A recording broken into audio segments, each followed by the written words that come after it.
Sam কন্টাস অভিষেক match খেলতে নেমেছেন, বিপক্ষে তার নায়ক বিরাট কোহলি। ভক্ত কন্টাস হয়তো ভেবেছিলেন তার নায়কের সামনে রান করে ক্যারিয়ারের শুরুটা করবেন, সেটা করলেনও, কিন্তু তিনি যেটা ভাবতে পারেননি সেটাই হলো। তো কাহিনীটা খুব মজাদার হতে চলেছে, আসুন শুনে নেই সেই কাহিনীটা। তার আগে ভিডিওটিতে লাইক আর ওই সাবস্ক্রাইব বাটনটিতে আঙুল দিয়ে একটি খোঁচা মারুন। মাঠে তার নায়কই তার সঙ্গে এমন ব্যবহার করবেন, কন্টাসের রান করা ছাপিয়ে মেলবোর্নের চর্চার কেন্দ্রে চলে এল বিরাট ধাক্কা। হোটেলে ফিরে বিরাট কি মেলবোর্নের টেস্টের প্রথম দিনের রিপ্লাই দেখবেন, আর যদি দেখেন তাহলে নিশ্চয়ই দশম ওভার শেষে কন্টাসকে তার ধাক্কা মারা দেখে আক্ষেপ করবেন বা করবেন না। ১৯ বছরের যে ছেলেটা প্রথমবার দেশের জার্সিতে খেলতে নেমেছে, তাকে ম্যাচের শুরুতেই এইভাবে আক্রমণ করাটা উচিত হলো কি, তা নিয়ে প্রশ্ন উঠবে। ইতিমধ্যে প্রাঙ্গণ ক্রিকেটারেরা বিরাটের মুন্ডুপাত করতে শুরু করে দিয়েছেন। ৯০,০০০ দর্শকের সামনে বিরাটের ইচ্ছাকৃতভাবে ধাক্কা মারাটা মেনে নিতে পারছেন না অনেকেই। বিরাটের এমন আচরণ যদিও নতুন নয়, ২০১১ সালে তিনি প্রথমবার অস্ট্রেলিয়ার সফরে গিয়েছিলেন। তখন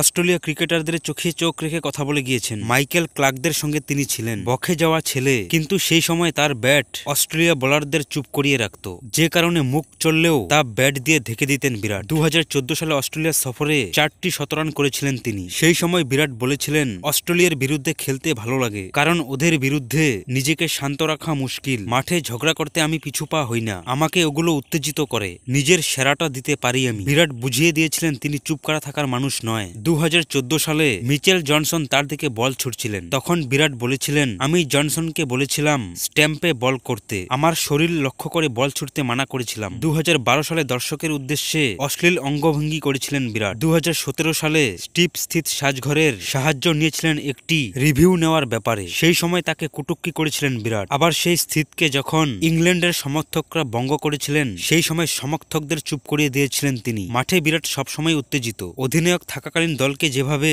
তাতাতেন, দায়িত্ব ছাড়ার পরেও তাকে তেমন ভাবেই দেখে যায়। স্লিপে দাঁড়িয়ে কখনো দর্শকদের তাতিয়ে দেন, আবার কখনো ব্যাটারকে স্লেস করেন। ২০১৮ সালে বিরাট বলেছিলেন, মানুষ কি ভাববে সেটা ভেবে খেলি না আমি, আমার ইমেজ নিয়ে ভাবি না, আমি খেলি দলকে জেতানোর জন্য। সত্যিই তাই, বিরাট নিজের ইমেজের কথা কখনো ভাবে না। বৃহস্পতিবার কন্টাস যেভাবে শুরু করেছিলেন, তাতে ভারতীয় দল অনেক বড় সমস্যায় পড়তে পারত। দ্রুত রান তুলছিলেন তিনি, জসপ্রীত বুমরাকে ছক্কা হাঁকাচ্ছিলেন, ভারতীয় বোলারদের উপর চেপে বসেছিলেন কন্টাস। তাকে আউট করা সেই সময় খুবই প্রয়োজন ছিল, আর বিরাট তাই চাইছিলেন, অস্ট্রেলিয়ার ওপেনারের মনোসংযোগ নষ্ট করতে, যে কারণে ইচ্ছাকৃতভাবে ধাক্কা মারে কন্টাসকে বিরক্ত করতে চেয়েছিলেন তিনি।